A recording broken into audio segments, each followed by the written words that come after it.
SUVs are often called the worst offenders when it comes to vehicular pollution. But I don't expect too many people to be pointing fingers at this very one. Forget tailpipe emissions, it doesn't even have tailpipes. Ladies and gentlemen, say hello to the Hyundai Kona Electric.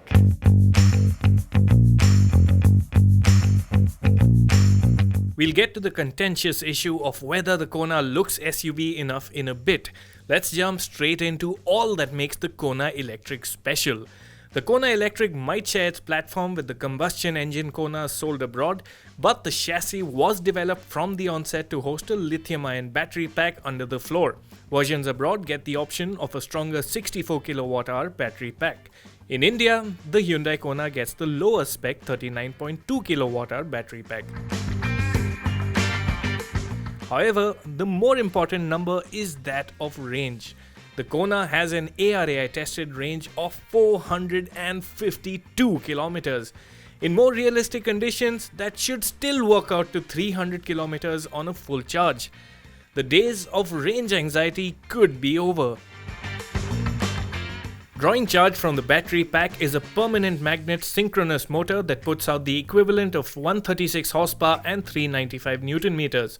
Hyundai claims a 0 to 100 kph time of 9.7 seconds for the Kona Electric in this configuration, which is a reasonable if not shining figure for a car with 136 horsepower. Still, on the go first impressions are impressive.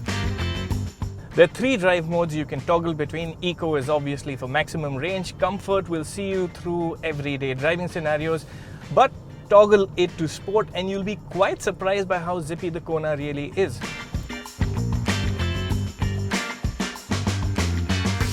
In traditional roll-on acceleration, you'll find the Kona is really responsive to throttle inputs and say from 80 to 100 kph or 60 to 80 kph.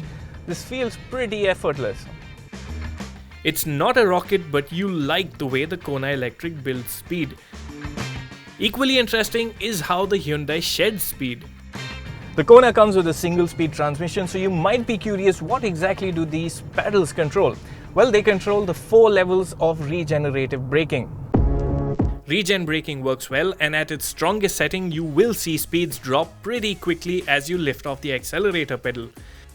What's more, a long pull of the pedal also does the job of slowing the car down.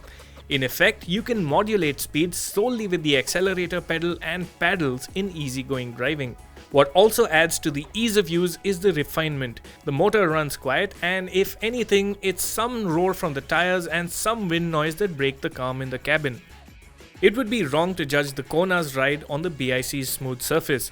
However, the corners did reveal much about the Hyundai. With the battery pack down and low, the Kona has its weight in the right place, and you can actually feel it in the corners where the car feels pretty balanced. The only spoiler, as with most Hyundais, is the steering wheel. It doesn't really connect you with the car. All said, we'll need to drive the Kona in the hustle and bustle of our cities and even on the highway to get a complete picture of how it really is. What we are also keen to test out is the Kona Electric's charging capabilities. Hyundai supplies the Kona with a portable 2.8 kW charger that can be plugged into a regular wall socket. A full charge takes 19 hours, though Hyundai says a 3-hour charge is enough for 50 kilometers or the typical daily usage they foresee for Indian buyers. A 7.8 kW AC wall box charger that can be installed by Hyundai at a buyer's home or workplace speeds things up by bringing charging time down to 6 hours 10 minutes for a full charge.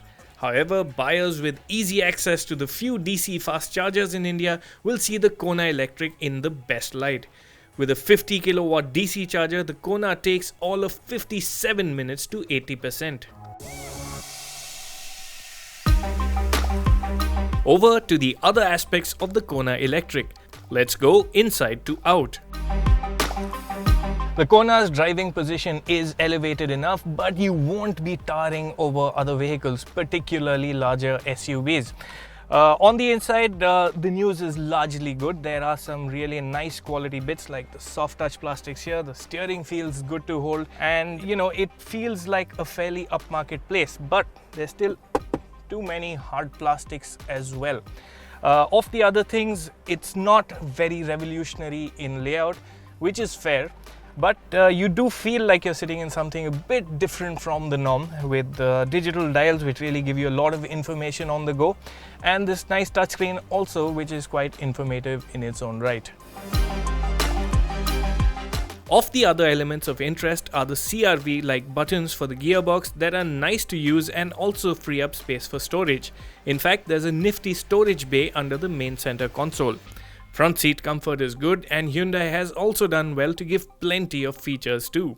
The driver's seat gets power adjust, the front seats are ventilated and heated, and there's also a driver-only mode for the climate control system.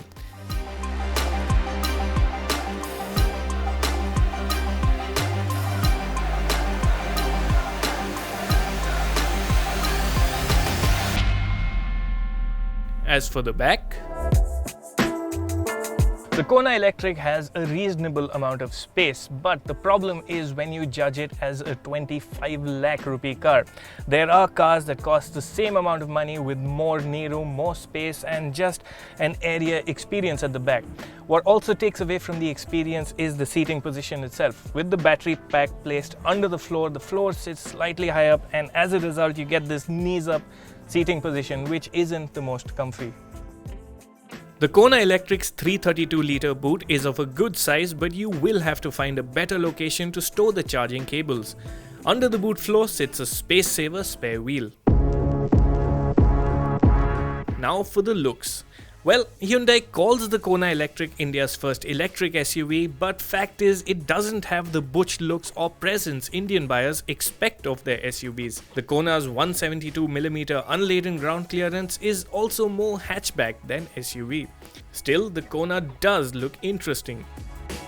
The front end with its enclosed grille that hides the charging point is cool, the slim headlights are in line with latest style trends, and also plastic cladding has been used to good effect at the sides and rear. The wheels might appear a bit boring, but remember, they look the way they do to ensure best aerodynamics. Then again, the Kona Electric's main draw is its electric powertrain. At 25.3 lakh rupees ex-showroom India, the Kona Electric isn't cheap, but Hyundai expects early adopters and the well-heeled crowd that like to show off their green credentials to help bring in the numbers. We'd hold for a full-blown test to pass a definitive verdict on the Hyundai, but first impressions suggest the Kona could just be India's first truly desirable electric car.